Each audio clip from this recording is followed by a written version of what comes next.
Welcome back to yet another session of APSC interview preparation, and we at LALANS IAS are very glad to receive the feedbacks that you have given, and that has encouraged us to continue this journey, and we will be with you till you are not yet across the line. So today the topic we have chosen is actually very relevant and is in news. Actually, we will deal with two topics. One will be the no trust motion or the no confidence motion that is going on, and secondly, it will be the procedure for disqualification of MPs and MLAs. So let us begin with the first topic. So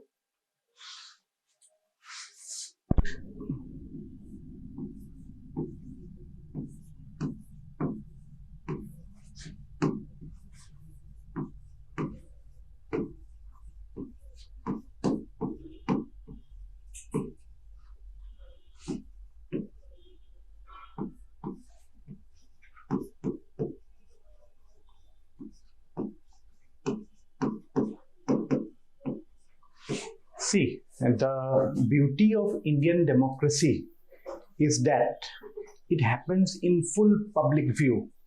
There is, if you are following the news, if you are watching the news channels, now you can see the Indian politics in its full might. There is accusations, counter accusations, debates, everything is going on in full public view. Unlike, say, a country like China, where obviously things are just delivered, just decided somewhere behind closed doors. There is no public debate, and you are executing the decisions merely. Public are just the receivers of decisions. Whereas in India, everything happens in full public view. Every person right now in India has an opinion on no confidence motion that is going on in Parliament. We are having the monsoon session of Parliament.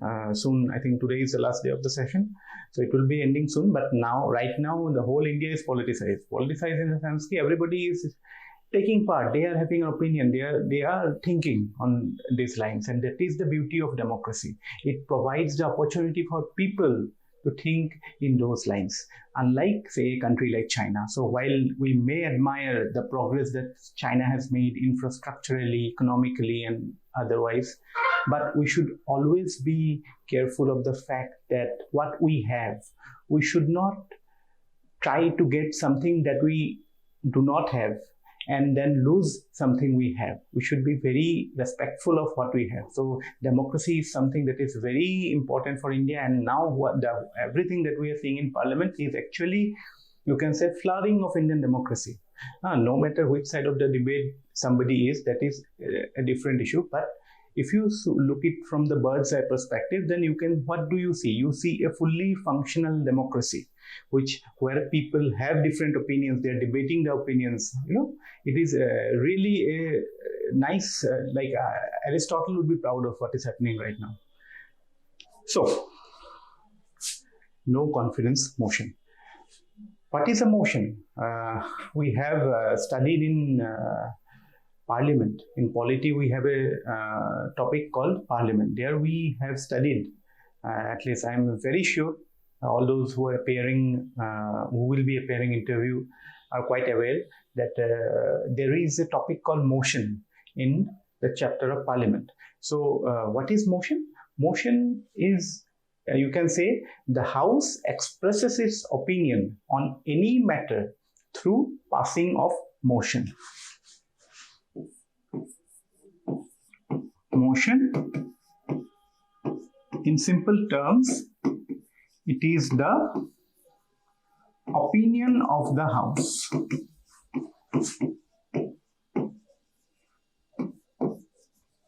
The House can be Lok Sabha, it can also be the state legislative assemblies or the Rajya Sabha, but House do not merely pass comments in a very informal manner. When they are speaking in a collective voice, then their expression is in the form of a motion. So no confidence motion is one such motion, and no confidence motion is a substantive motion because it is something, you can say it is an extraordinary device, because it leads to ending of all other discussions that goes on in Parliament. Actually, the procedure is like when the no confidence motion is presented to the speaker, when he is asked or he or she is asked for admission of that motion, then what happens is that the person asking for admission has to take the support of 50 MPs. Now, the motion that we saw just recently that has been discussed, that was forwarded by Gaurav Gogoi of Congress, and he had the support of 50 MP, and then it is up to the speaker to either admit the motion or he may reject the motion. So in this case, he admitted the motion. Okay, so this is the procedure that is going on in non-confidence motion. And since it is a substantive motion, it is an extraordinary device, and it is such a device, if it is passed, then it can lead to resignation of the Council of Ministers. So it is only applicable in Lok Sabha. Okay. Second point. Where is this, where do we find the mention of no confidence motion? Is it there in the Constitution? The answer is no. It is there in the rules of Lok Sabha.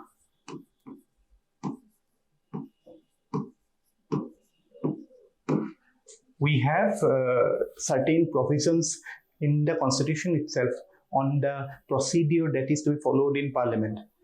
And for those things that are not mentioned in the Constitution, for them we have the rules of the House. So there is an article specifically that gives the power to the Parliament to frame rules for conduct of business of the House. So under that power, the rules of Lok Sabha are framed, and in that rules we find the no confidence motion. You should be aware. You might be asked, okay, where do we find the mention of no confidence motion? Is it in their Constitution itself?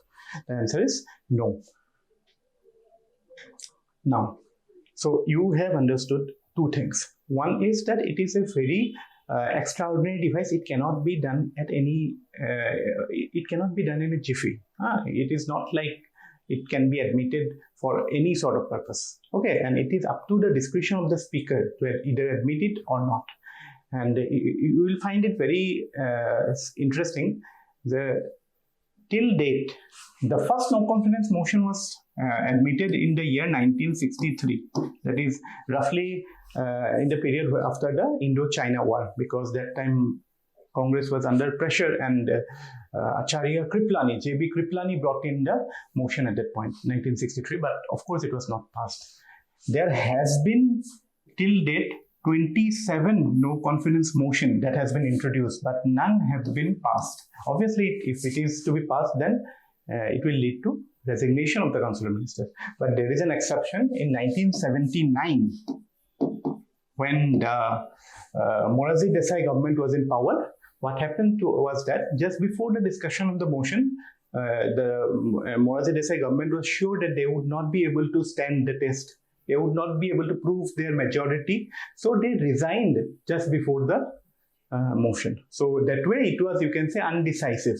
Okay, but if you are asked, has any no-confidence motion been passed in Free India?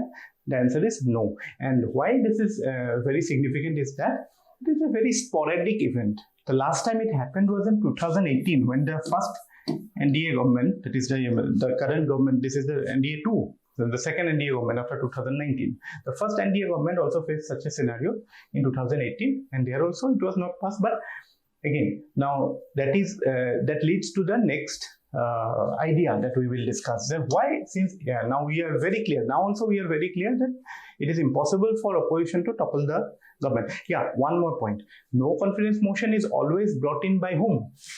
It is always brought in by the opposition.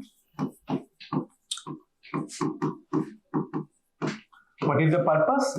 It is the purpose is to censor the government on issues of national or regional importance. It can be any substantive issues. Some important events are happening and opposition party are of the view that government is not doing its due. So then such a discussion can happen. It leads to stopping of all the activities of the House, and House stops and the Parliament discusses those things, and then the government replies to it. Now, one aspect that I just now highlighted, why, in spite of the fact that this motion is not passed, what is the necessity for opposition to bring such a motion? There are two aspects to it.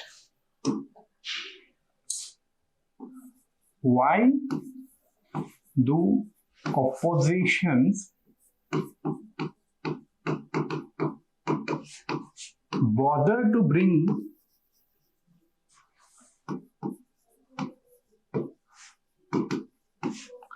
no confidence motion? You might be asked this question in interview.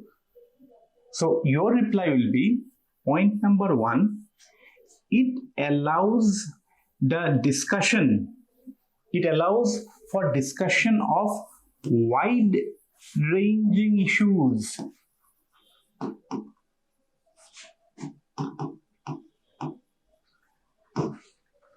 We know of a motion called adjournment motion. There it is about specific issue. There, if opposition finds wrong in certain policy, then discussion will be only on that particular policy. But NCM, no confidence motion or no trust motion, gives the scope for discussion on any issue of importance. You must be familiar in this discussion. There were questions asked on China, there was questions asked on Manipur, there was questions asked on price rise, unemployment. It ranged from various sectors like the wrestlers' protest, farmers' protest. So it can actually censor the government or question the government on any government policy. So that's why it's an extraordinary device. So that's why opposition takes the opportunity to discuss those matters of public importance in the greatest or the most important debating chamber of the country. This is the number one reason why this motion is important. Number two, why it is important is Article 105 and Article 191. What does Article 105 and 194 relates to? It relates to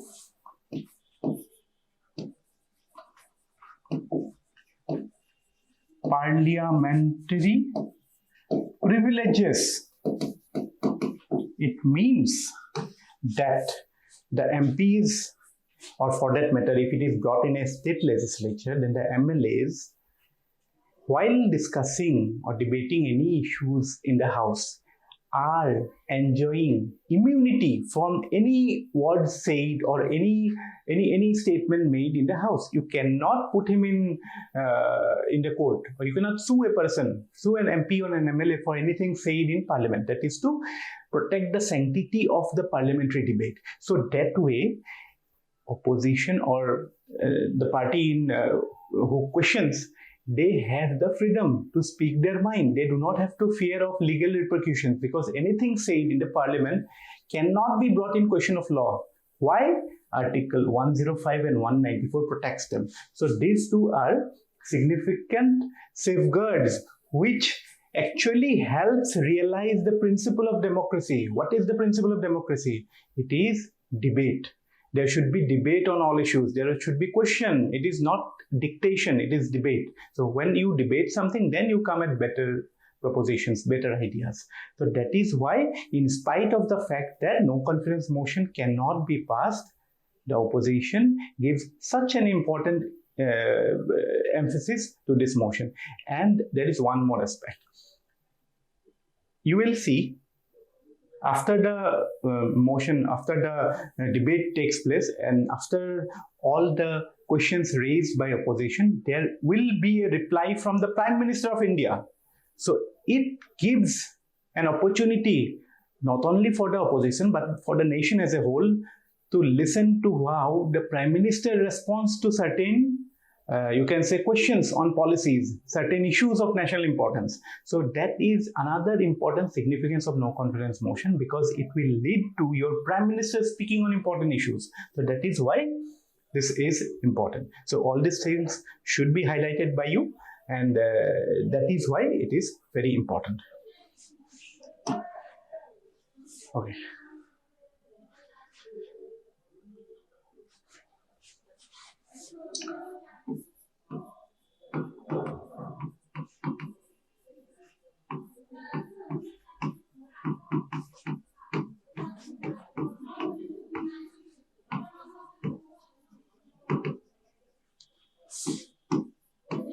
What is the principle or philosophy behind no confidence motion?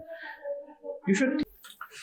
So, what is the principle or philosophy behind the no confidence motion?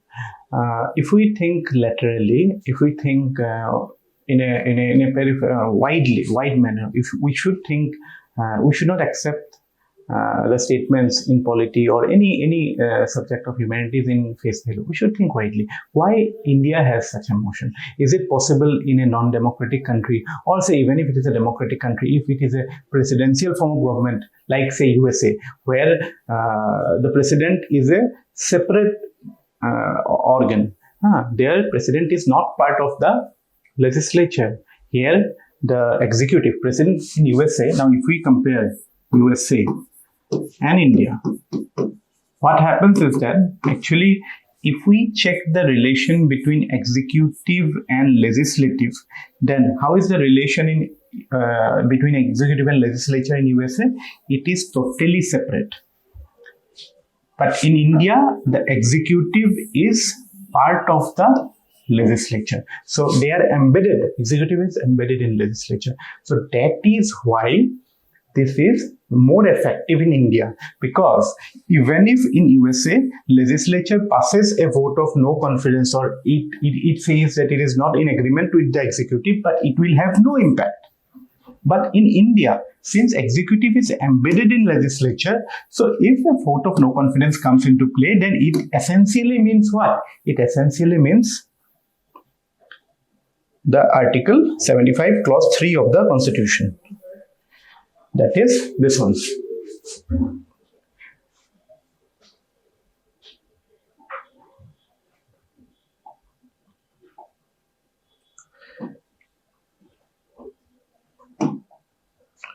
The Council of Ministers shall be collectively responsible to the House of People. So this is the essence of no confidence motion. If, because it is there, so how do we see the execution of this provision? Through the no confidence motion. We can replace it with cabinet. We can say it is cabinet. Although cabinet is a smaller group, but still we can say if the Council of Ministers, because we are having a cabinet form of government in India, and Council of Ministers should enjoy confidence of the Lok Sabha. Unlike say USA, though even it is a democracy, there the executive need not be responsible. You find different parties as heading the executive and different party heading the legislature in USA, but that is not the case in India. Why? Because India is a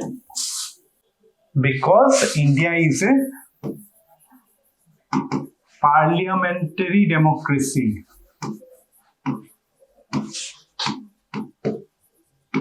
Parliamentary democracy means executive is responsible to legislature, which is highlighted in Article 75, Clause 3. Similarly, in state legislature also this principle is applicable, that this principle is enforced through the vote of no confidence or the no confidence motion. If that is, when that is passed, it means exercise of 75 Clause 3. So that is why the link is that. Because India is a parliamentary democracy, because we have a cabinet form of government, to ensure the collective responsibility of the Council of Ministers to the House, we have no confidence motion. So that is the principal aspect of it. Okay.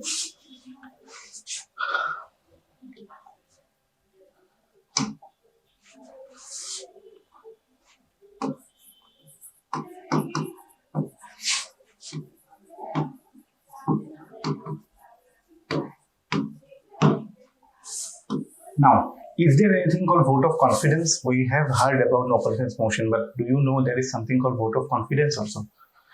What is it? The essential difference is that vote of no confidence is brought in by opposition, but vote of confidence is brought in by the ruling party. Why? Why do they bring? What is the need? When the ruling party is uncertain of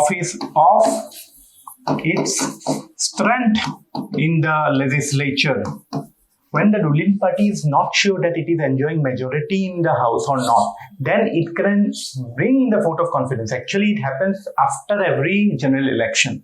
After every general election, a vote of confidence is held.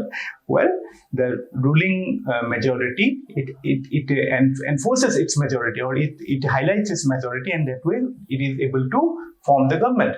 So that is, you should also keep in mind that there is something called vote of confidence. Now, why it is important is that in 1996, there was a 13-day government of Atal Bihari Vajpayee. So what happened was that after 13 days, when the vote of confidence was to be enforced, it would not be passed because the Atal Bihari Vajpayee-led government could not create the necessary majority. Similarly, in 1999 also, there was an instance where this thing happened. Like you could not prove your majority. So that way, the ruling party brings in, and if it is not able to prove that it is enjoying the confidence of the House, then it leads to resignation of the Council of Ministers. Another instance, it is a more recent example. I am sure you are aware of a very significant event that happened in 2008. I am referring to the Indo-US nuclear deal. At that time, the Prime Minister of India was MMS, the silent man, the accidental Prime Minister. So, Manmohan Singh was the Prime Minister.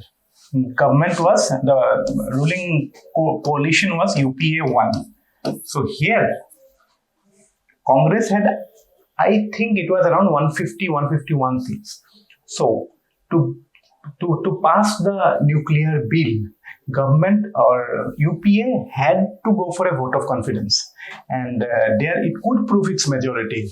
Like Indo-US nuclear deal was such a pivot for UPA 1 and especially Manmohan Singh that he risked the existence of the government of that time for the sake of that bill. So at that point, vote of confidence was passed, and it could be the deal could be saved. And it is certain infamous incidents also happened. If you obviously many of you would not have seen those things at that time, but now if you look into the archives, you will find something called